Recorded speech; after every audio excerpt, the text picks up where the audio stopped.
This one's going to need a bit of a disclaimer. It's not your typical outrageous forecast video. However, there is a forecast in it, and yes, it is outrageous. Let's explore!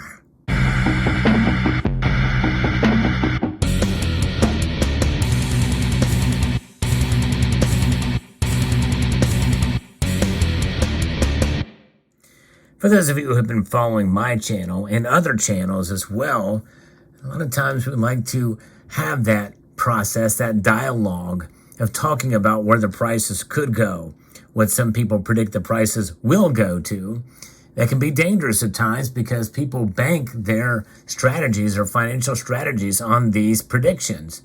But most of us cover these topics, or at least I know I do, with in mind that these are what other people are saying, and I give the reasons why I may agree or disagree with some of their assessment and analysis. And I provide my own analysis as well.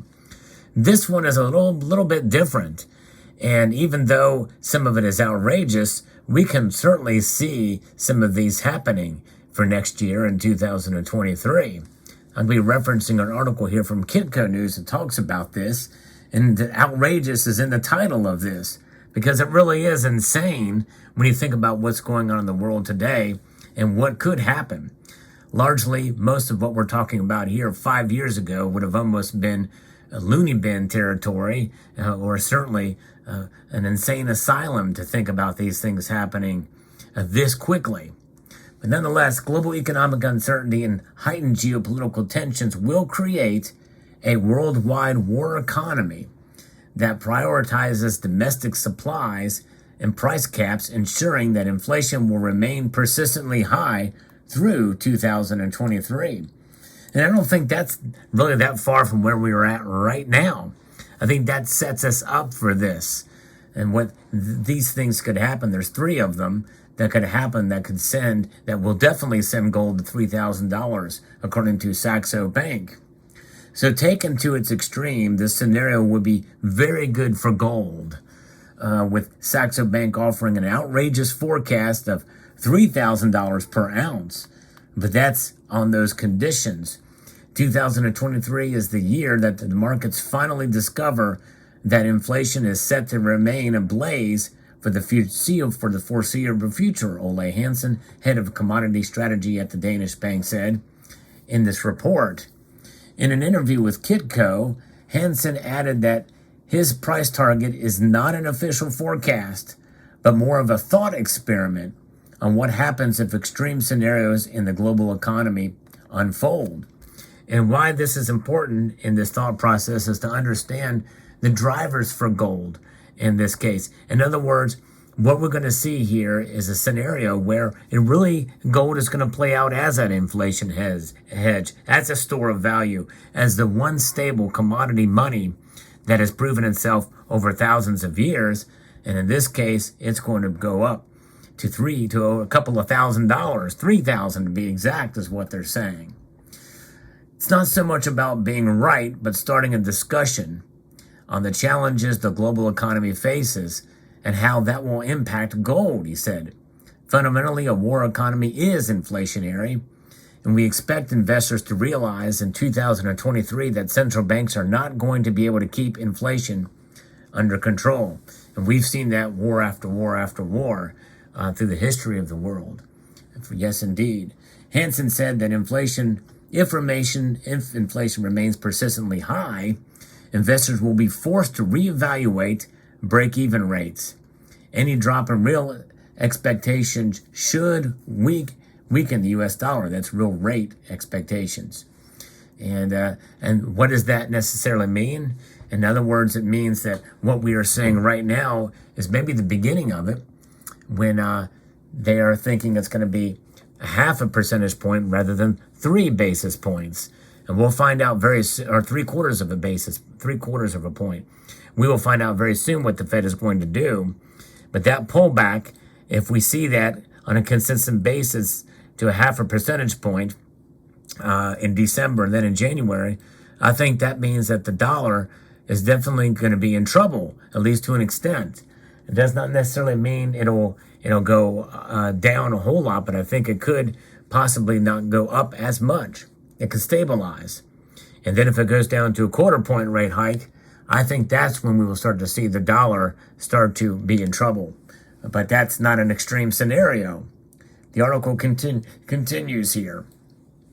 Hansen added that gold has been lackluster through most of 2022 as investors continue to have faith that central banks will be able to bring back inflation to 2%. Imagine that investors have that kind of faith. But those of us who hedge with gold, we don't have that kind of faith, which is why we are buying the metal. That's for sure. He added that 2023 is the year that faith could be shaken by the overall markets. Hansen said that they see a few scenarios that continue to support higher for longer consumer prices, including further development of domestic supply chains with a particular focus on the energy sector. A second factor is an improvement in China's economy, which would lead to a broad-based demand for raw commodities. Now think about this for a moment. We are just now getting out of a period where there has been a lot of protest in China, and they may be loosening, because of protest, some of their COVID restrictions, zero COVID policies. If that's the case, we may see economic activity start to increase in China, which is really what they want. They want to be an economic superpower, and all these shutdown protocols they have in place are prohibiting them from doing that. So not only is the Fed expecting to end its tightening cycle early in 2023, but Saxo Bank said that the threat of a global recession will force central banks to pump liquidity back into global financial markets. That is an extreme scenario. I don't think they're going to end the tightening cycle in 2023. And so I don't think that they're going to start to, that essentially is describing a pivot. And I don't think they're going to do that early in 2023. Maybe later in 2023, potentially, we'll see. But in any case, that is an extreme scenario. And all three of those, taken to the extreme, are what would drive gold prices dramatically higher, Hansen said. Gold slices through the double top near $2,075 just earlier in the year, as if it wasn't there, and hurdles to at least $3,000 next year, he said. The $2,075 was the high that we saw for gold this year. Although inflation has fallen from its summer highs, and by the way, it really hasn't fallen, it's just risen less dramatically. That's really the more accurate representation of it.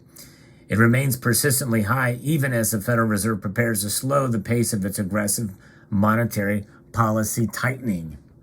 Markets expect the U.S. Central Bank to raise interest rates by 50 basis points next week at next week's monetary policy meeting, and they continue to see the Fed funds rate topping out between 5 and 5.25% in the first half of next year. As well as being an inflation hedge, Hansen said that gold will also remain an attractive asset for nations looking to further reduce their exposure to the U.S. dollar. Indeed, they are. We're already seeing evidence of that by some of them adding gold and by record amounts into their vaults. Pretty remarkable to see. Gold is an attractive asset for these central banks, and they're going to continue to add it to their holdings as they have been doing for quite some time. It's quite exciting to see for sure. And I think that should tell us something, that we need to do the same thing and add gold to our stacks and holdings to become our own central bank during these times. And we may see potentially the U.S. dollar reserve status to take a hit in 2023. The Danish bank sees the U.S. dollar losing its relevance next year as a global reserve currency, with nations like China and India and organizations like OPEC Plus dealing amongst themselves. That is a pretty outrageous and bold prediction that very well could be a reality. We'll see.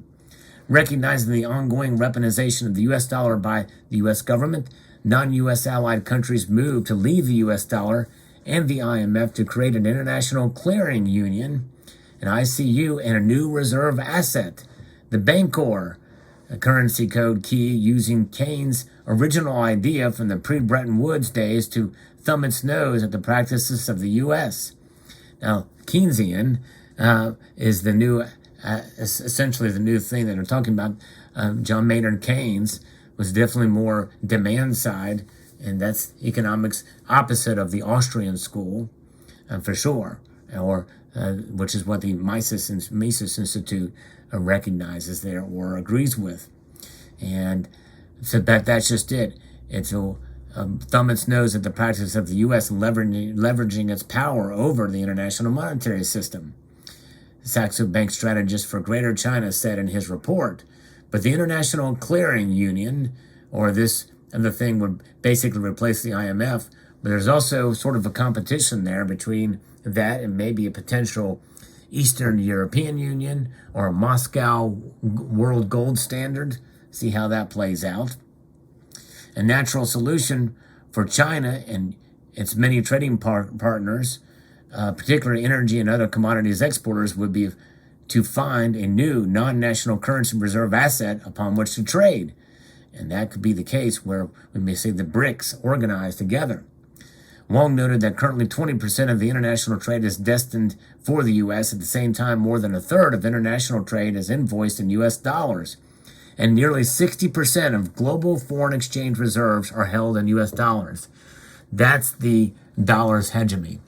And that's what continues, folks. That's why they can continue to do what they do, because the dollar has this system. It's got this grip on the whole world. 60%. We enjoy the benefits of holding these dollars and transacting in them because we know that the world relies on it. 60% of global foreign exchange reserves are held in U.S. dollars, all those transactions. Third of international trade is invoiced in U.S. dollars.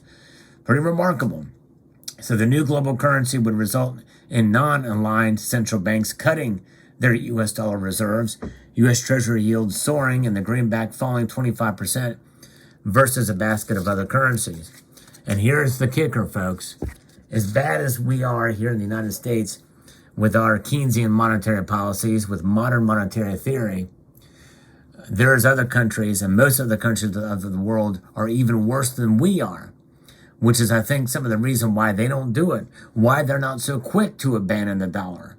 So I think that is an extreme measure for sure. But nonetheless, an interesting thought process, and certainly would lead to $3,000 gold, at least, maybe even more.